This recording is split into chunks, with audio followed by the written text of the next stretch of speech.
I took back my life. After years of babysitting for the family. Reddit storytelling. In today's Reddit storytelling video, we dive deep into a powerful personal journey about setting boundaries with family. Imagine being the family's go-to person, always available, always ready to help, only to realize you've been taken for granted. This is the story of one person who finally decided to say enough and reclaim their own life. If you're ready to hear a story of emotional growth and self-respect, make sure to hit that like button, subscribe to Silent Wars, and join us on this journey. The perfect daughter who was taken for granted. For as long as I could remember, I had always played the role of the perfect daughter, the dependable one, the responsible sister, the person everyone could count on. At 27 years old, I was deeply invested in my career. I worked as a manager at Preston Technologies, one of Austin's fastest-growing tech companies. While my younger sisters, Lily and Emma, were busy starting families, I focused on climbing the corporate ladder. Sure, I enjoyed my job, and I was proud of the progress I'd made. But sometimes, a part of me wondered if I had missed something important along the way. I had no husband, no children.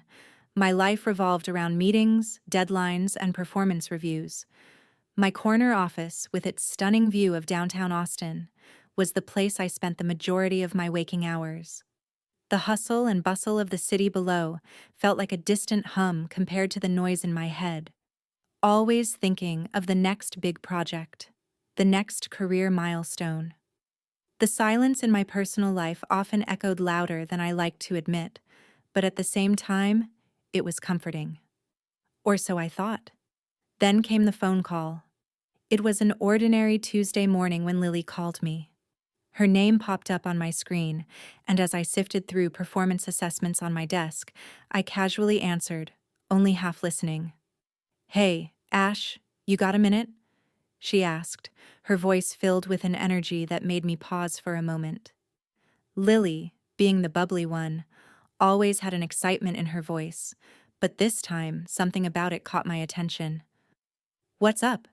I asked, already swiping through spreadsheets on my laptop, trying to keep up with the flow of work. Lily wasted no time diving in. "So, you know Mom's turning 60 in 2 months, right?" she said. "We're planning something special for her, and we need everyone to chip in." Her words piqued my interest. "Okay, how much are we talking about?" I asked, bracing myself for a request, but what she said next took me by surprise. Lily named a figure that left me almost choking on my coffee. It was more than I had spent on my last vacation 3 years ago. But she quickly added, "It's for Mom, you know?" I was a little taken aback, but I didn't hesitate. "Sure, no problem. I'll transfer it right now," I said, already pulling up my banking app. But then came the kicker. "Oh, and one more thing," Lily added, her tone almost too casual. "Make sure you take a week off work to celebrate. Don't schedule anything else during that period." I froze, staring at the screen. I hadn't even been consulted about the trip. And it wasn't just the money, it was the assumption that I had nothing better to do. That I, as the single, career-focused sister, would be more than happy to take a week off work to watch my nieces and nephews while they all went on vacation. Little did I know, this call was only the beginning of a much bigger issue, one that would shake the foundation of my family dynamics and force me to realize something I had ignored for years. They had taken me for granted.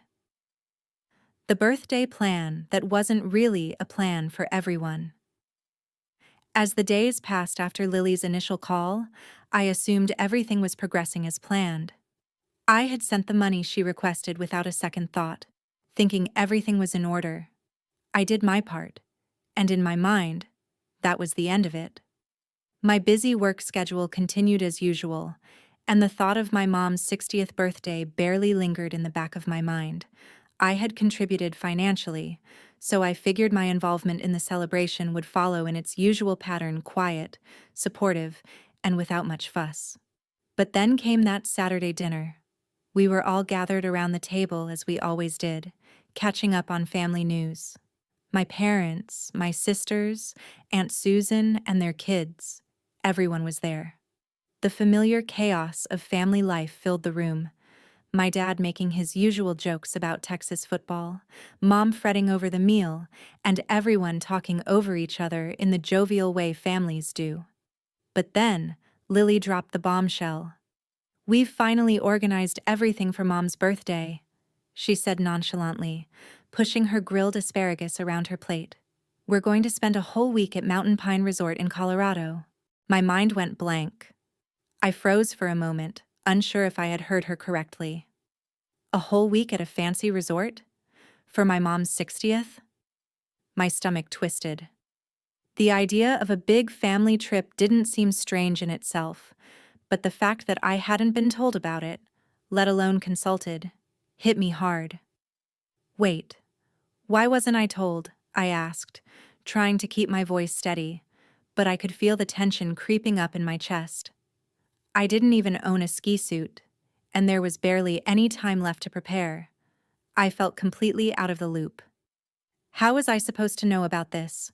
I don't even have the proper clothes for a trip like that. The room went silent. No one spoke. The excitement in the air evaporated as I felt the weight of exclusion. Everyone was so absorbed in their plans that no one had even considered how I would feel about this entire event. My mom cleared her throat, and I knew what was coming. That tone. The one that always made me feel like I had no choice. The one that always made me question myself when I didn't comply. "Well, honey," she began, her voice soft but firm. "We were hoping you could do us all a huge favor and watch the kids while we're away." I looked around the table waiting for someone to laugh or make a joke, but there was nothing. Just expectant, eager faces staring back at me. I felt my chest tighten. "You want me to watch the kids?" I asked, my voice barely above a whisper, but the weight of the question seemed to hang in the air. 5 kids, all under the age of 7, Lily's toddler, Noah, Isabel's baby, Lucas and Anna, the twins, and my cousin Daniel's son, Leo. All 5 of them. My mom's response was almost too casual. "You're so good with them. They love their Aunt Ashley." It was as if the assumption that I would drop everything to look after them was so ingrained in their minds that they didn't even see it as an inconvenience. There was no hesitation, no question about whether I would be okay with this. It was expected. The worst part wasn't just the babysitting request, it was the casualness of it all.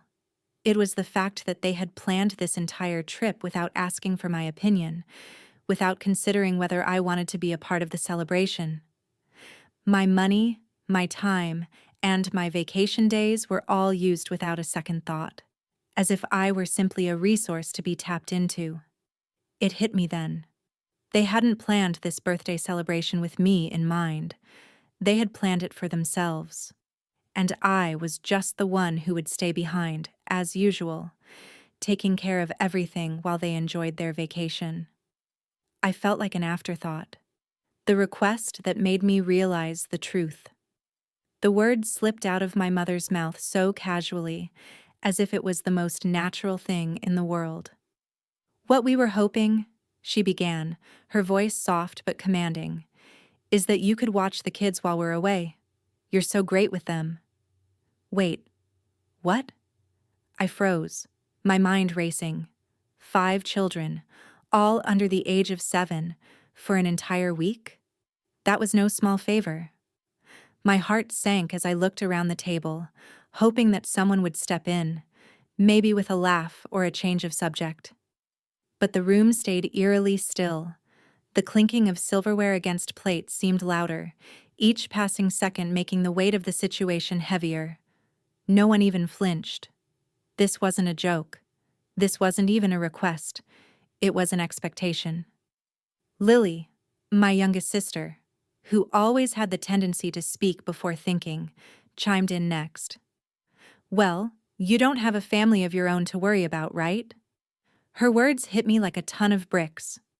Suddenly, everything I had been doing for years, the sacrifices, the endless hours of babysitting, the constant support for every family crisis felt reduced to one thing: being their unpaid, always available babysitter.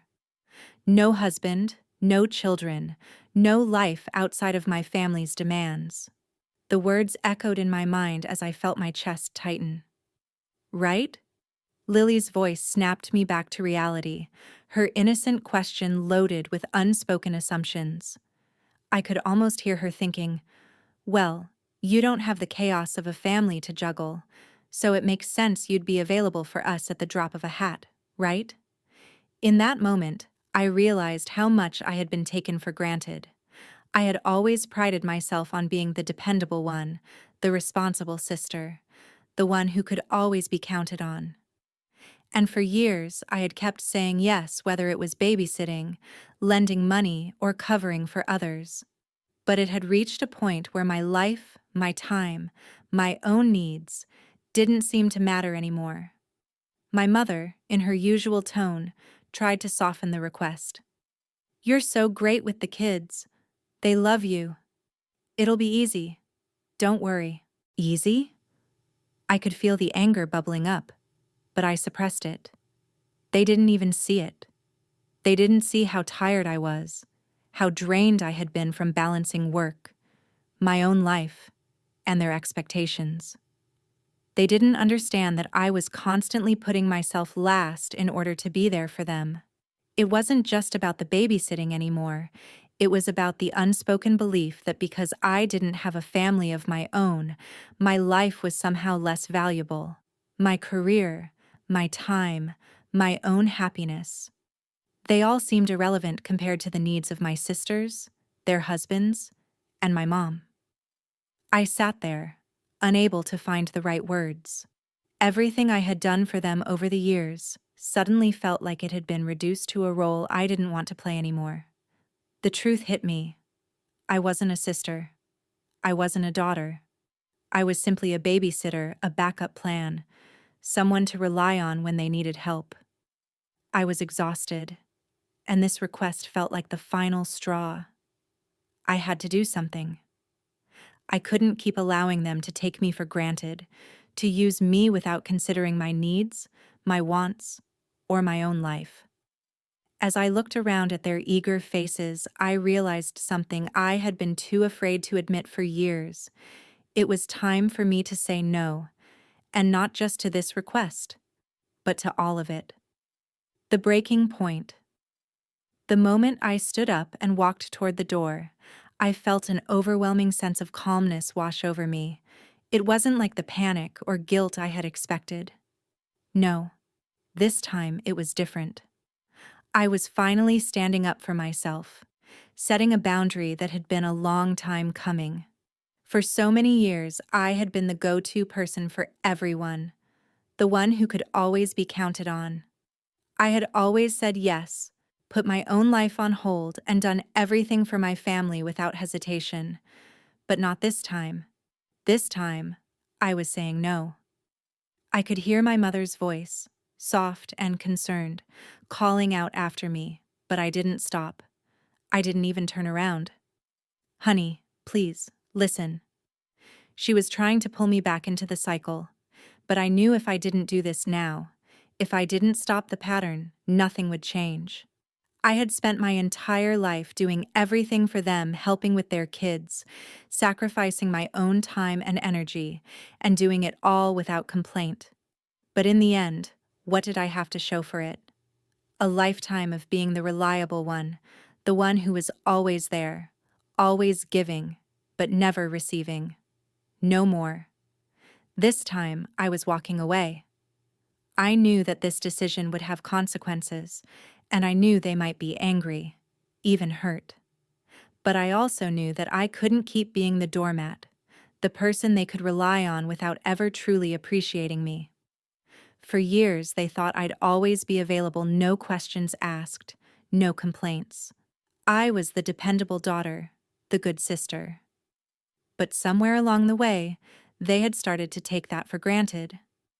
I had always thought that my sacrifices were a sign of love, that by helping them, I was showing how much I cared. But it wasn't just love anymore. It had become an expectation. They didn't see me as a person with my own life, my own career, and my own needs. They saw me as a resource, someone who was just there to fill in the gaps when they needed help. They didn't consider my feelings, my time, or my needs. And that's when I realized that I was the only one who could stop it. As I walked out of that house, I felt a weight lift off my shoulders. The decision wasn't easy, but it was necessary. It was the first time in my life that I was putting myself first. For the first time, I wasn't worried about what they would think or how they would react. I wasn't concerned about letting them down. I was concerned about letting myself down. I had always been the one to put everyone else's needs before my own. But I realized I didn't need their approval, their acceptance, or their gratitude anymore. All I needed was to respect myself enough to say no, to finally draw a line and not let anyone cross it. It felt empowering. It felt like freedom. The familiar guilt and anxiety that I had always carried with me, worried that I would disappoint them, didn't weigh me down this time. It was replaced with a sense of relief. The guilt slowly faded as I drove away, knowing I had made the right decision for myself. This wasn't just about refusing to watch the kids. It was about finally recognizing my own worth. I wasn't just the one who always said yes. I was a person who had my own life, my own dreams, and my own boundaries. And for the first time, I was ready to protect them. I knew it wasn't going to be easy, but I was done being the family's default. The old patterns would have to change, and for once, I was in control. The emotional manipulation that took over. The day after I walked out, I found myself sitting alone, still processing everything that had just happened. I felt a strange mixture of emotions: relief, anger, and confusion. I had never stood up for myself like this before. My family had always been the center of my life, but this time, something was different. I wasn't going to let them treat me like I was just a tool for their convenience anymore. After a few hours, I decided to call my mom. I needed to offer a solution, something that would keep the peace while allowing me to maintain my dignity.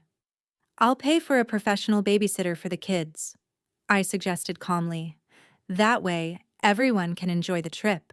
You won't have to worry about anything." I expected her to appreciate the compromise, but instead, her voice turned cold. "That won't work, Ashley," she replied, her tone harsh and dismissive. "You're used to them. They love you. They'll miss you." It hit me like a ton of bricks. She wasn't concerned about the kids being taken care of. She wasn't worried about the vacation at all. What she was really upset about was that I had stopped being the default, stopped being the person they could rely on without question. This wasn't about family. It was about control. My mom's refusal to even consider my suggestion made me realize how deep the manipulation went. They hadn't planned this trip with me in mind. They didn't ask if I wanted to go, or if I even had the time to. They simply expected me to drop everything to use my money, my time, and my vacation days to make their plans work. They had assumed that I would always be there, that I would always put their needs above my own. And when I finally said no, when I finally decided to stand up for myself, they didn't try to understand. Instead, they resorted to guilt. "They'll miss you," she repeated, as if I was supposed to feel sorry for the kids. But the truth was, they were the ones using my love for them against me. They wanted me to feel like a failure for not following through on their expectations. It was like a light bulb went off in my mind. I had always been the dependable one, the one who could always be counted on. But in the end, I wasn't being treated like a daughter. I was being treated like a resource, a free babysitter, a blank check for their convenience. They had stopped seeing me as a person, and instead, they saw me as something they could use when it was convenient for them. That realization was heartbreaking. I had spent so much of my life giving, sacrificing, and being there for them, but in return, I had gotten nothing. No respect, no appreciation, just endless demands. The more I thought about it, the angrier I became. I had given so much of myself, and now I was finally seeing the truth. They didn't care about me, they only cared about what I could do for them. The guilt that had been building up inside of me began to dissipate. It wasn't my responsibility to take care of everyone else's needs. I had spent too many years being the good daughter, the one who always said yes, always put others first. But I wasn't going to do it anymore. I wasn't going to let them manipulate me into sacrificing my own happiness for their convenience. This time, I was putting myself first. It was scary, but it also felt empowering. I was finally breaking free from the emotional manipulation that had kept me trapped for so long. I wasn't just fighting for my right to enjoy a vacation. I was fighting for my right to live my life on my own terms. And that, I realized, was the most important thing I could do. The shift that changed everything. As I sat there, reflecting on everything that had happened, a wave of calmness washed over me. For the first time in years, I felt lighter, like a burden had been lifted off my shoulders. The weight of guilt and shame that had kept me trapped for so long was finally gone.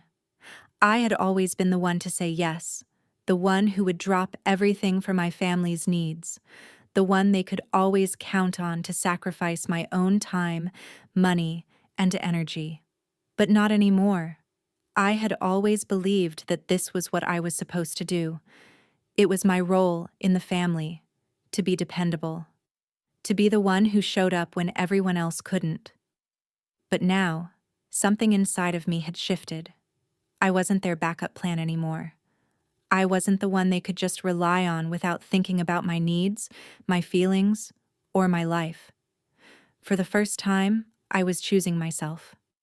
That realization hit me like a wave, and the relief that came with it was almost overwhelming.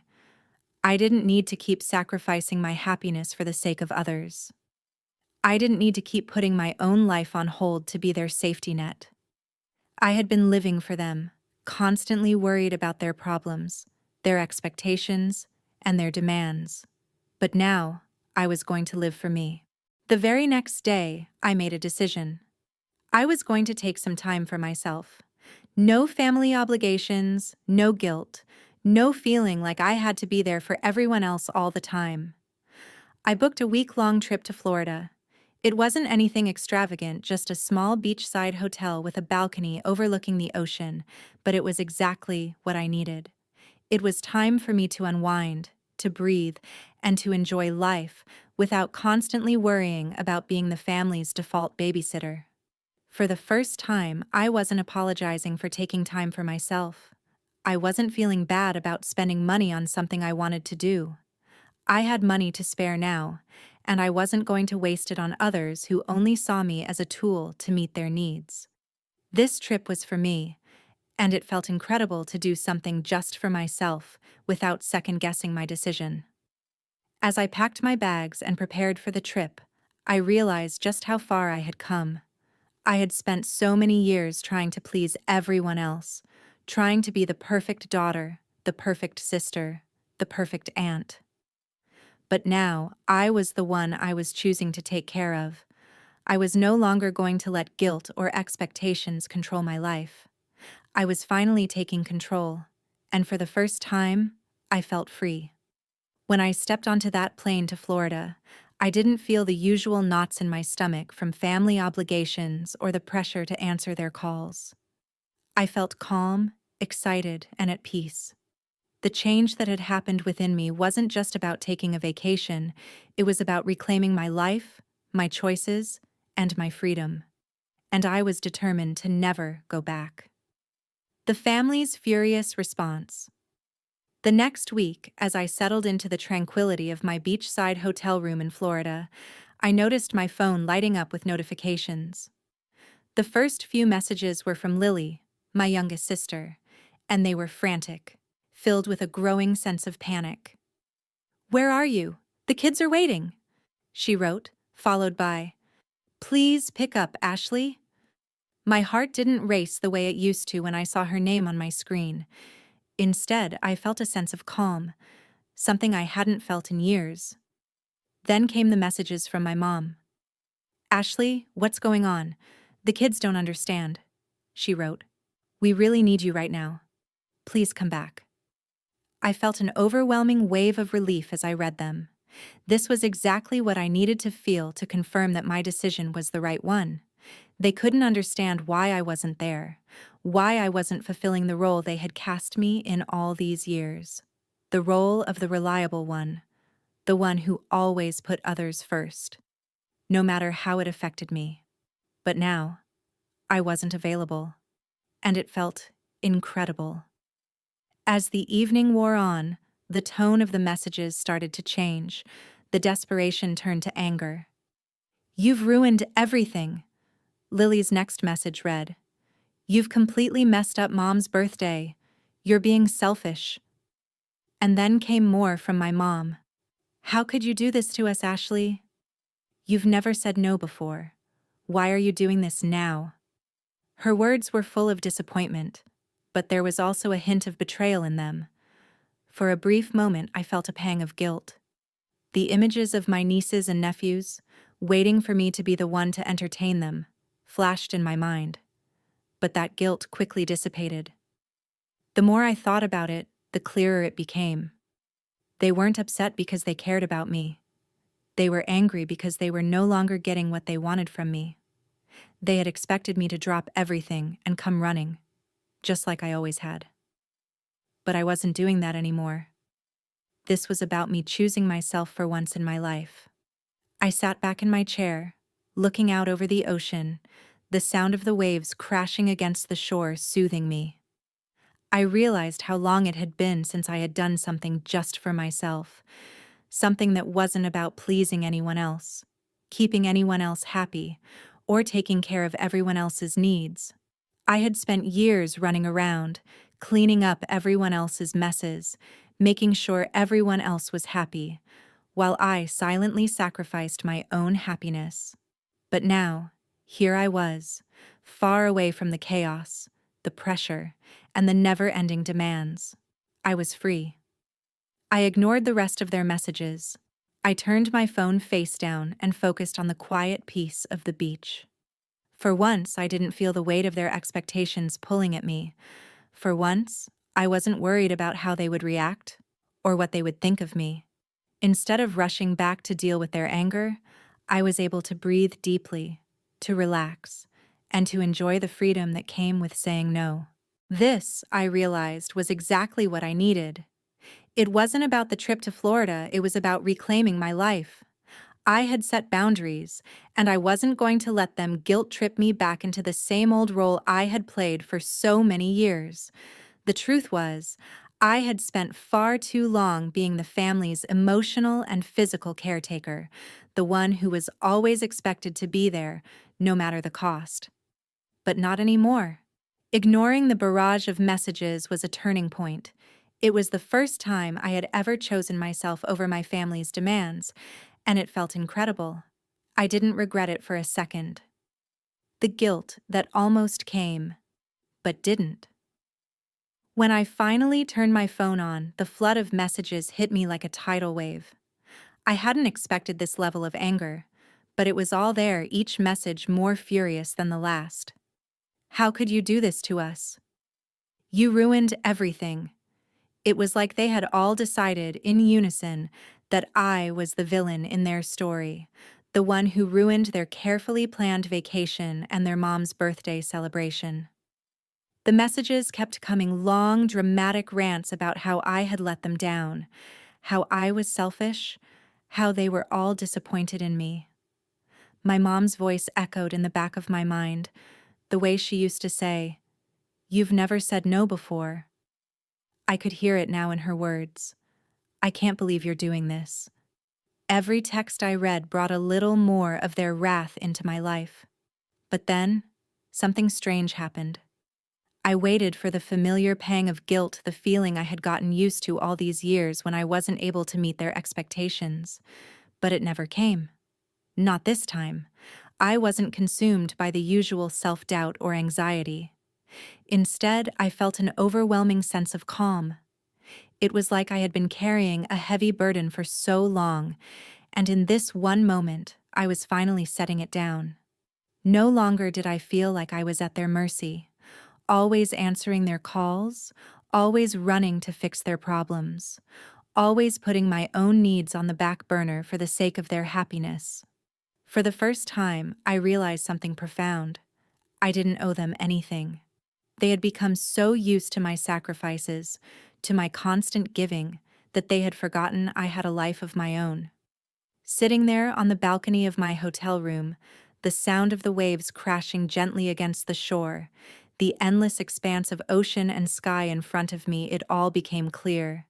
I had spent years giving, bending, and sacrificing, all to make sure my family was happy. But at what cost? I had worked hard, paid my dues, and helped them at every turn. But what about me? What about my dreams, my happiness, my needs? All those years of saying yes to them, of putting my own happiness on hold, had finally caught up with me. I had been so busy trying to make them proud, to meet their expectations, that I had forgotten to live for myself. And now, I was doing just that. For the first time, I was living for me. I wasn't worried about their anger, their disappointment, or their guilt trips. I was in control of my life, and that felt like a freedom I hadn't known in years. As the sunlight began to fade over the horizon, casting a beautiful golden glow across the water, I realized this was what peace felt like. No more anxiety over what others thought of me. No more feeling like I had to be the dependable one, the one who always said yes. Now it was my time to live, and for the first time in a long while, I wasn't afraid to choose myself. I hadn't expected the guilt, but I didn't need it. I had made the right choice, and it felt more right with every passing moment. No longer was I living to meet their needs. I was living to meet my own. And that, in itself, was a profound gift I had given myself. The guilt that had always hung over me, that heavy weight of obligation, was gone. I was free. The final confrontation. When I returned home, I knew the storm would be waiting. I had no illusions that my family would understand. Their anger, the accusations, the blame, it was all inevitable. But what caught me off guard was how blind they were to the truth. They couldn't see it. They couldn't see that the years of using me, taking me for granted, had finally taken their toll. They couldn't grasp how much I had given, always silently, without asking for anything in return.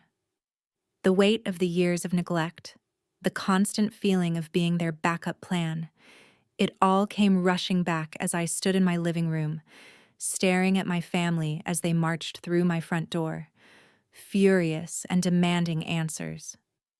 But this time, something was different. I wasn't the same person anymore. I wasn't the sister who always dropped everything to help, the daughter who gave and gave without a second thought. No, I was Ashley, just Ashley. As they raged at me, pointing fingers, accusing me of ruining everything, I stayed calm. Not because I didn't feel the sting of their words, but because I had nothing left to say. I had already said it, all the years of sacrifice, the silent resentments, the way they had never even considered what I wanted. It was clear to me now, clearer than ever before. Their expectations had crossed a line, and I wasn't going to be their doormat anymore. I stood there, listening to them, feeling the weight of their frustration, but I remained silent. There was nothing left to explain.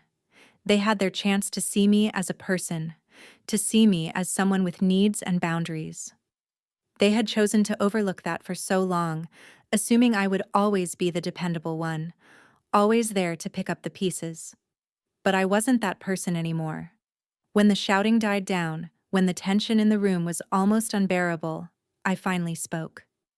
"I'm not your babysitter anymore," I said, my voice firm but calm. "I'm Ashley. And for the first time in my life, I matter too." The words echoed in the room, reverberating in the silence that followed. For the first time, I wasn't asking for permission. I wasn't pleading for their approval. I was stating a fact that they would have to accept. I mattered. The realization hit them like a punch. For a moment, they were stunned into silence, their anger dissipating into confusion. My mother's face contorted with disbelief, as if she couldn't comprehend what I was saying, but I didn't back down. I had given them everything I had for years, and now it was time to give to myself. They tried to argue, to guilt-trip me, to tell me how disappointed they were, but I wasn't interested in hearing it anymore. I had already made my choice, and no amount of their manipulation or anger was going to change that. For the first time in my life, I was standing up for myself, and it felt like a weight had been lifted off my shoulders. I wasn't just the responsible daughter or the reliable sister. I was a person in my own right, with my own needs and desires. I had spent years defining myself through their expectations, but no longer. Now I was Ashley, and for once, that was enough. I didn't feel guilty. I didn't feel regret. All I felt was the peace of finally choosing myself. And as I watched them walk out of my door, I knew this was the last time they would ever take me for granted again. The change that was so worth it. Months have passed since that pivotal moment when I finally chose myself. Looking back now, it feels like a lifetime ago, and I can hardly recognize the person I was before. The decision to stop letting my family use me as their emotional crutch, the boundary I set that day, was the best thing I've ever done. It was the kind of change that shifts everything, even the way you breathe. I've learned a lot in these months, more than I ever thought I would. For one, I've become someone who actually lives for myself, not for my family's expectations, not for their chaotic emergencies, but for the joy and peace I want in my own life.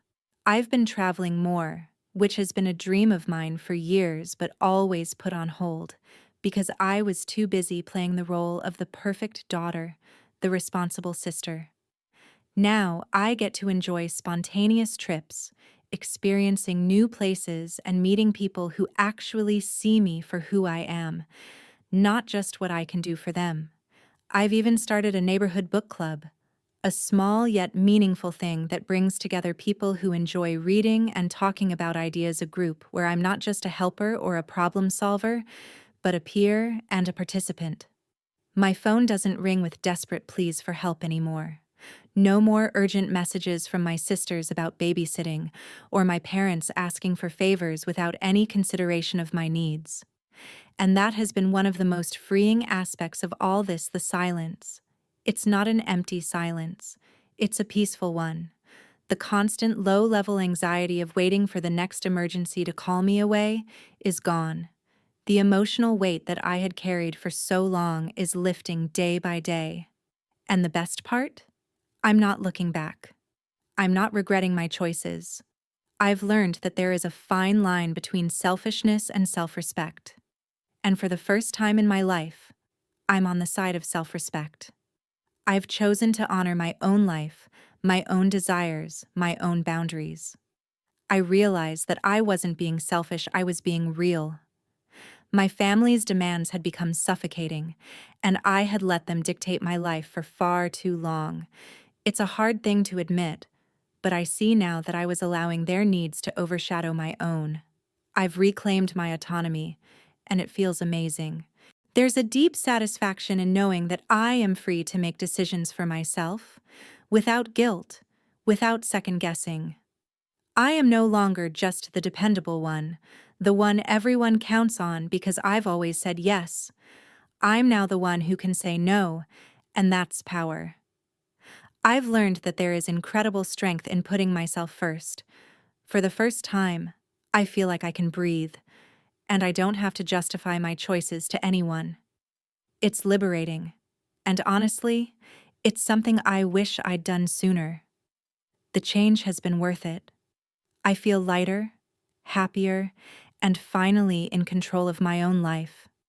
And as I look forward to the future, I know that I will continue to make choices that nourish me, not just the people around me. Because now, I matter too.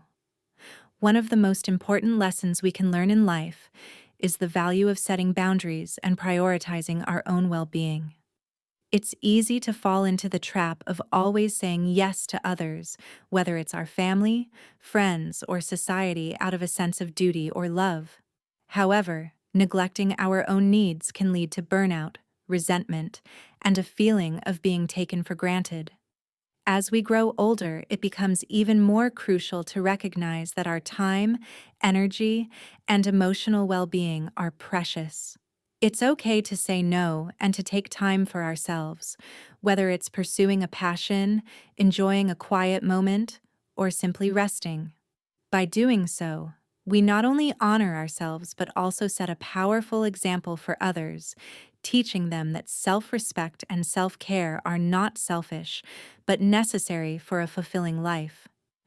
We must remember that our worth is not determined by how much we can do for others, but by the love and care we give ourselves.